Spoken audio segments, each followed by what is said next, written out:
കാറ്റത്തെ കിളിക്കൂടിൻ്റെ ഇന്നത്തെ എപ്പിസോഡിലേക്ക് എല്ലാവർക്കും സ്വാഗതം. അമ്പലത്തിൽ തൊഴാനെത്തിയ സ്ത്രീകളുടെ മുന്നിൽ വെച്ച് സുഭാഷിനെയും കുടുംബത്തെയും ലളിത മോശമായി പറയുന്നുണ്ട്. അമ്മായി സ്വത്ത് തർക്കം ഉണ്ടെന്ന് വെച്ച് തോന്നിയതൊന്നും വിളിച്ചു പറയരുത് എന്ന് സുഭാഷ് പറയുമ്പോൾ, ഞാൻ മാത്രമാണോടാ പറയുന്നേ, നാട്ടുകാർ പറയുന്നതോ, നീ എല്ലാവരുടെയും വായ അടച്ചക്കെട്ടോ എന്ന് അമ്മായിയും ചോദിക്കുന്നുണ്ട്. ഇവരോടൊന്നും പറഞ്ഞിട്ട് കാര്യമില്ല, സുഭാഷ് ഏട്ടൻ നടക്ക്, നമുക്ക് അപ്പുറത്തേക്ക് പോവാം എന്ന് പറഞ്ഞ് സുധീഷ് അവരെല്ലാവരെയും കൂട്ടി അപ്പുറത്തേക്ക് പോകുന്നുണ്ട്.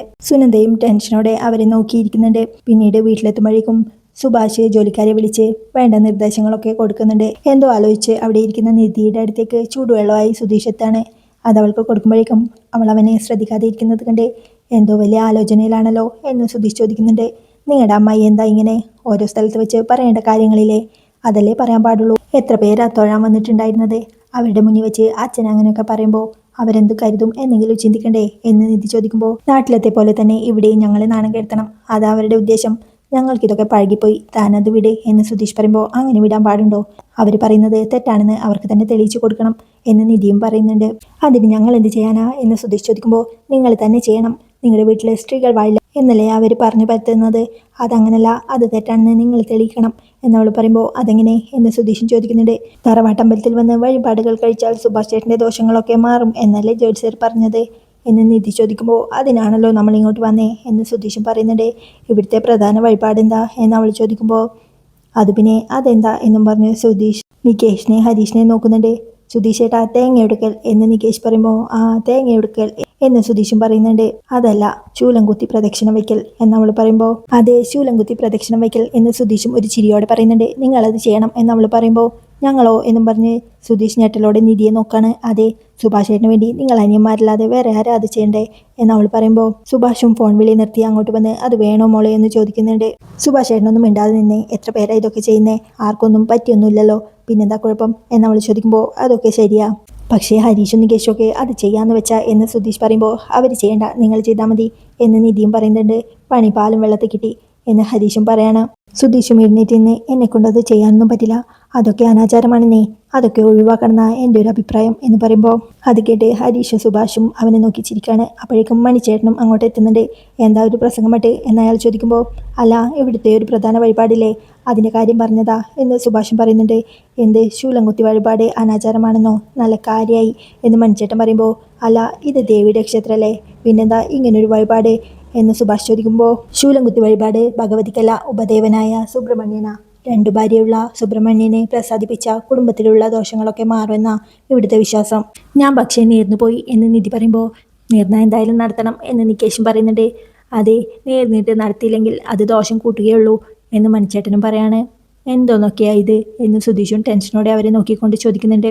എല്ലാവരും ചെയ്യുന്നതാണെന്നേ, ശൂലം കുത്തി ക്ഷേത്രത്തിന് ചുറ്റും 3 പ്രദക്ഷിണം വയ്ക്കണം, അത്രയേ ഉള്ളൂ, 9 ദിവസത്തേക്ക് ചെറിയൊരു പാട് കാണും, അതിത്തിരി പൗഡർ ഇട്ടാ മാറിക്കിട്ടാവുന്നേ ഉള്ളൂ എന്ന് മണിച്ചേട്ടനും പറയുന്നുണ്ട്. അത് കേട്ട് നിധിയും, അത്രയേ ഉള്ളല്ലേ, എന്നാൽ പിന്നെ ഞാൻ പോയി സുധീഷിനൊരു ചായ എടുക്കാം എന്ന് പറഞ്ഞ് അകത്തേക്ക് പോകുമ്പോഴേക്കും, ഇന്നലെ ആ മുറിയിലേക്ക് കയറി ചെല്ലാൻ നോക്കിയില്ലേ, അതിന് തന്ന പണിയാ എന്ന് ഹരീഷും പറയുന്നുണ്ട്.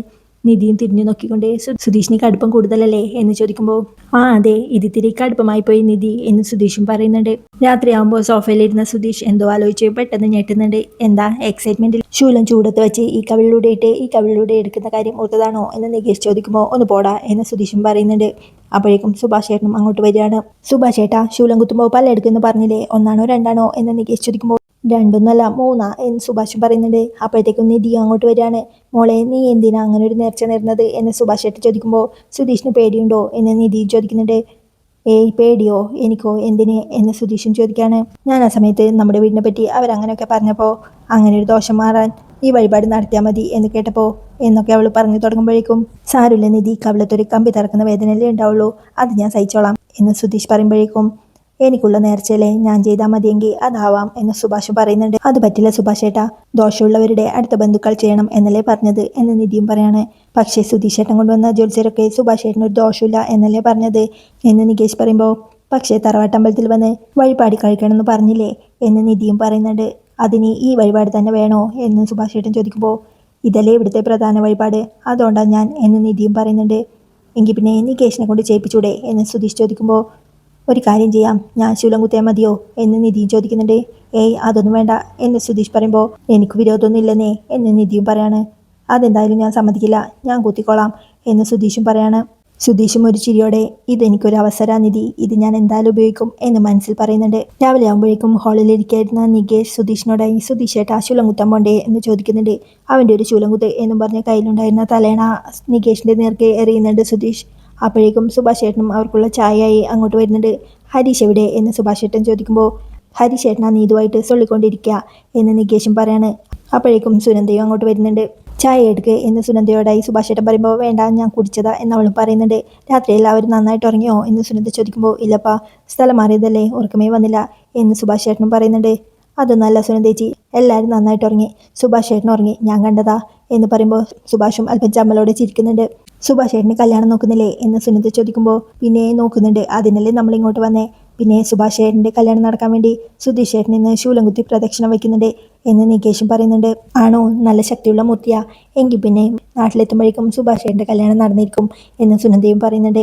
അതൊക്കെ പോട്ടെ, നിനക്കവിടെ എങ്ങനെയുണ്ട് എന്ന് സുഭാഷ് ഏട്ടൻ ചോദിക്കുമ്പോൾ എനിക്ക് സുഖ, അശ്വിനും വീട്ടുകാരും എല്ലാവരും എന്നോട് നല്ല സ്നേഹത്തിലാണ് പെരുമാറുന്നേ എന്ന് സുനന്ദയും പറയുന്നുണ്ട്. അപ്പോഴേക്കും ചാന്ദിനി അങ്ങോട്ട് വന്ന് ഭയ്യ ഗരം പാനി നെഹി ആ രഹാ ഹേ എന്ന് പറയുമ്പോൾ ആണോ, ഞാൻ കുളിച്ചതാണല്ലോ എന്ന് സുഭാഷും പറയുന്നുണ്ട്. മേ ചെക്കിയ നെഹി എന്ന് ചാന്ദിനി പറയുമ്പോൾ അവിടെ ഹീറ്റർ ഉണ്ടല്ലോ, വാ ഞാൻ നോക്കാം എന്ന് പറഞ്ഞ് സുനന്ദ അവളുടെ കൂടെ പോകുന്നുണ്ട്. സുഭാഷും അവരുടെ പുറകെ പോവാണ്. സുനന്ദ ബാത്റൂമിനടുത്ത് എത്തുമ്പോഴേക്കും സ്വിച്ച് ഓൺ ചെയ്തില്ല എന്ന് പറഞ്ഞ് സ്വിച്ച് ഓൺ ചെയ്യുന്നുണ്ട്. ഇനി പോയിക്കോ എന്ന് അവൾ പറയുമ്പോൾ ജാവോ എന്ന് സുഭാഷും പറയുന്നുണ്ട്. ചാന്ദിനി നടക്കാനൊരുങ്ങുമ്പോഴേക്കും പെട്ടെന്ന് അവിടെ ഉണ്ടായിരുന്ന വെള്ളത്തിൽ ചവിട്ടി അവൾ മറിഞ്ഞു വീഴാൻ പോകുന്നുണ്ട്.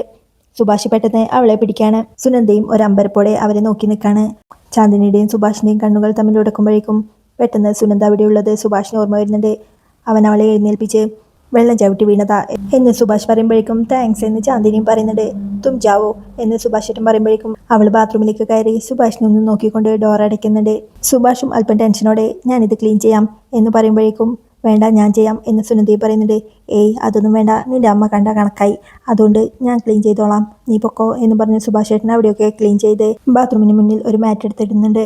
പിന്നീട് സുനന്ദ ഹാളിലൂടെ അങ്ങോട്ടും ഇങ്ങോട്ടും നടക്കുമ്പോഴാണ് കുളിക്കഴിഞ്ഞ് തിരക്കിൽ വരികയായിരുന്ന ചാന്ദിനി അവളെ കൂട്ടിമുട്ടാൻ ഒരുങ്ങുന്നത്. അവൾ പെട്ടെന്ന് സോറി എന്ന് പറയുമ്പോഴേക്കും സാരമില്ല, ഞാൻ സുഭാഷേൻ്റെ അമ്മായിയുടെ മകളാ സുനന്ദ, ഇയാളെ ശരിക്കും ആരാ എന്ന് ചോദിക്കുമ്പോൾ മേ ചാന്ദിനി എന്ന് ചാന്ദിനിയും പറയുന്നുണ്ട്. ഓ ഹിന്ദിക്കാരിയാ സുനന്ദ ചോദിക്കുമ്പോൾ उनके साथ मेरे भैया काम करते हैं, मेरे साथ थोड़ी प्रॉब्लम आई है इसलिए उनके घर में रहने आई है എന്ന് ചാന്ദിനി പറയുമ്പോഴേക്കും സുനന്ദയ്ക്കൊന്നും മനസ്സിലാവാതെ ചുറ്റും നോക്കുന്നുണ്ട്. അപ്പോഴേക്കും നികേഷ് അതിലൂടെ പോകുന്നത് കണ്ട് നികേഷ് ഒന്നിങ്ങ് വന്നേ എന്ന് പറയുന്നുണ്ട്.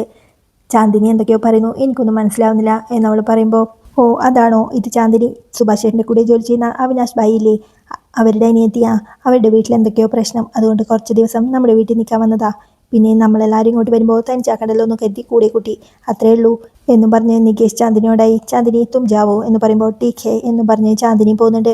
കുട്ടി കാണാൻ കൊള്ളാലേ എന്ന് സുനന്ദ പറയുമ്പോൾ വലിയ കുഴപ്പമില്ല എന്ന് നികേഷും പറയുന്നുണ്ട്. കല്യാണം കഴിഞ്ഞതാണോ എന്ന് ചോദിക്കുമ്പോൾ അല്ല എന്നവനും പറയണേ. എങ്കിൽ പിന്നെ സുഭാഷ് ഏട്ടനെ കൊണ്ട് കെട്ടിച്ചാലോ എന്നവൾ ചോദിക്കുമ്പോൾ ഭാഷയൊന്നും അറിയാതെ എങ്ങനെ കെട്ടിക്കാനാ എന്ന് നികേഷും ചോദിക്കുന്നുണ്ട്. കല്യാണം കഴിക്കാൻ എന്തിനാ ഭാഷയൊക്കെ എന്ന് സുനന്ദ ചോദിക്കുമ്പോൾ പിന്നെ പരസ്പരം സംസാരിക്കണമെങ്കിൽ ഭാഷ വേണ്ടേ എന്ന് നികേഷും ചോദിക്കുന്നുണ്ട്.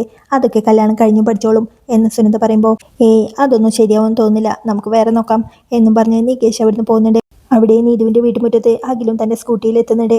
നീ അവിടെ തന്നെ നിന്നോ, എല്ലാം നടത്തുന്ന കാര്യം ഞാൻ ഏറ്റു എന്ന് പറഞ്ഞുകൊണ്ട് വീടിനകത്തേക്ക് കയറി പോകുന്നുണ്ട്. അവിടെ അച്ഛനും അമ്മയും റെഡിയായി നിൽക്കുന്നുണ്ട്. അവളെവിടെ എന്ന് അഖിൽ ചോദിക്കുമ്പോൾ അകത്തുണ്ട് എന്ന് അമ്മയും പറയാണ്.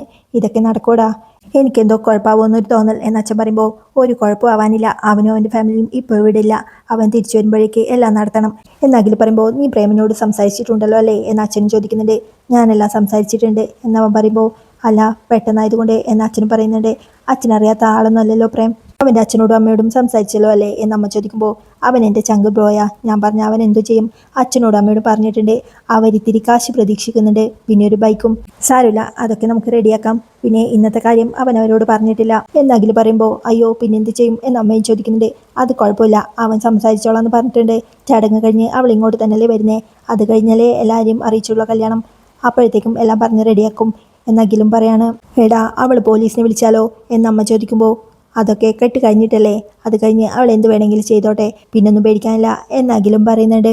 അവളെ എന്തു പറഞ്ഞപ്പോൾ അവിടെ എത്തി ഞാൻ ആലോചിക്കുന്നത്, അവിടെ എത്തിയാലും അവൾ ബഹളം വയ്ക്കില്ലേ എന്നമ്മ പറയുമ്പോൾ നിങ്ങൾ ഇതൊക്കെ ആലോചിച്ച് ഇവിടെ ഇരുന്നോ, ഒരു ദിവസം ആ മെക്കാനിക്കിനെയും കൊണ്ടേ അവൾ ഇങ്ങോട്ട് കയറി വരും, അവൻ്റെ വീട്ടുകാരൊക്കെ നിങ്ങളുടെ ബന്ധുക്കളായിട്ട് ഇവിടെ നിന്ന് ഇറങ്ങണോ എന്ന് അഖിൽ ചോദിക്കുമ്പോൾ അതൊന്നും വേണ്ട എന്ന് അമ്മയും പറയുന്നുണ്ട്. അതുകൊണ്ട് നിങ്ങളൊരു കാര്യം ചെയ്യ്, അമ്പലത്തിലേക്കാണെന്നും പറഞ്ഞ് അവളെ കൂട്ടിക്കൊണ്ട് വരണം എന്ന് അഖിൽ പറയുമ്പോൾ അവളൊരു 100 ചോദ്യം ചോദിക്കും എന്ന് അമ്മയും പറയുന്നുണ്ട്. ഞാനിതൊന്നും നടത്തിയെടുക്കാൻ ഇവിടെ നെട്ടോട്ടോടുക, നിങ്ങൾക്ക് ഈ ചെറിയൊരു കാര്യം പോലും ചെയ്യാൻ പറ്റില്ലേ, എന്നാൽ നിങ്ങൾ അവളെയും കൂട്ടി അമ്പലത്തിലേക്ക് വാ, ഞാൻ അവിടെ ഉണ്ടാവും എന്ന് പറഞ്ഞ് അഖിൽ പോകാൻ ഒരുങ്ങുമ്പോഴേക്കും അവൾ എന്തെങ്കിലും കുഴപ്പമുണ്ടാക്കിയാലോ എന്ന് അമ്മയും ചോദിക്കുന്നുണ്ട്. തല തല്ലി പൊളിച്ചിട്ടാണെങ്കിലും ഞാൻ ഇന്നിത് നടത്തും എന്ന് ചന്ദ്രനും പറയാണ്. എങ്കിൽ ശരി ഞാൻ ഇറങ്ങാം, നിങ്ങൾ വരാൻ നോക്ക് എന്നും പറഞ്ഞ് അഖിൽ അവിടുന്ന് പോകുന്നുണ്ട്.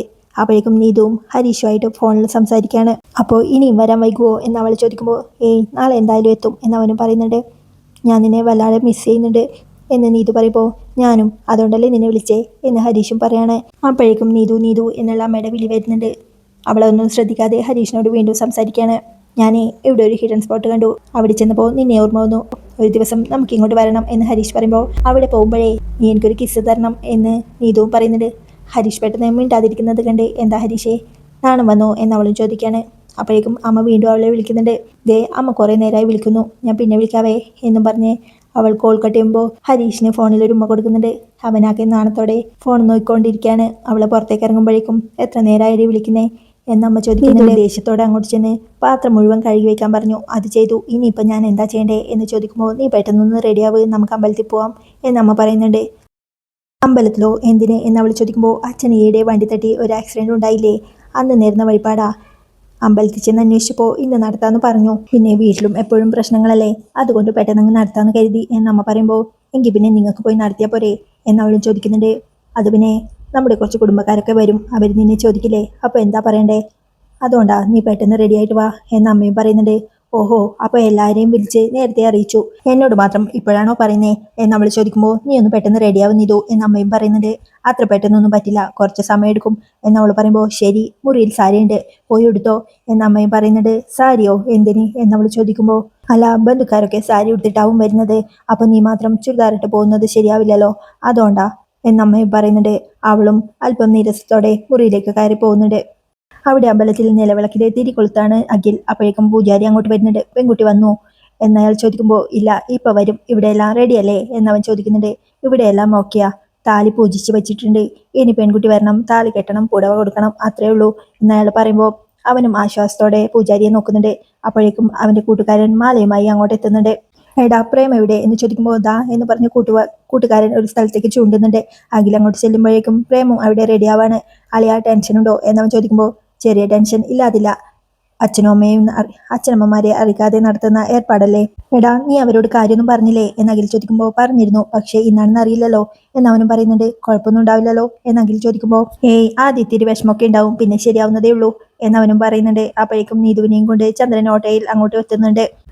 കൂട്ടുകാരനാണെന്ന് കരുതി ഡൗറി തരാതിരിക്കരുത് കേട്ടോ എന്ന് പ്രേം പറയുമ്പോൾ അത് നീ പ്രത്യേകം പറയേണ്ട ആവശ്യമുണ്ടോടാ, നിനക്ക് എന്തൊക്കെ വേണോ അതൊക്കെ ഞാൻ തന്നിരിക്കും എന്നഖിലും പറയുന്നുണ്ട്. എന്നഖിലും പറയുമ്പോൾ ഞാൻ ചുമ്മാ പറഞ്ഞതല്ലേ, നീ അപ്പോഴേക്കും അത് സീരിയസ് ആയി എടുത്തോ, അന്ന് അച്ഛൻ പറഞ്ഞത് ഓർത്തിട്ടാണോ എന്നവൻ ചോദിക്കുമ്പോൾ അതല്ലടാ, ഞാൻ നീതുവിനെ കെട്ടാൻ പറഞ്ഞപ്പോഴേക്കും നീ അതിന് റെഡിയായില്ലേ, ഇത്രയും ചെയ്യുന്ന കൂട്ടുകാരനെ ഞാനും എന്തെങ്കിലുമൊക്കെ ചെയ്യണ്ടേ എന്നഖിലും ചോദിക്കുന്നുണ്ട്.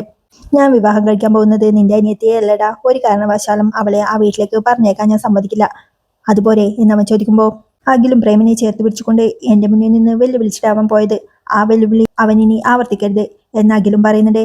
അപ്പോഴേക്കും ചന്ദ്രനും സീതയും നീതുവിനെയും കൊണ്ട് അമ്പലമുറ്റത്ത് എത്തുന്നുണ്ട്. വാമോളെ എന്ന് സീത സ്നേഹത്തോടെ വിളിക്കുന്നത് കേട്ട് സംശയത്തോടെ നിൽക്കുന്ന നീതുവിനെ കാണിച്ചുകൊണ്ടാണ് ഇന്നത്തെ എപ്പിസോഡ് അവസാനിക്കുന്നത്. ഈ കിളിക്കൂടിന്റെ ബാക്കി വിശേഷങ്ങളുമായി വീണ്ടും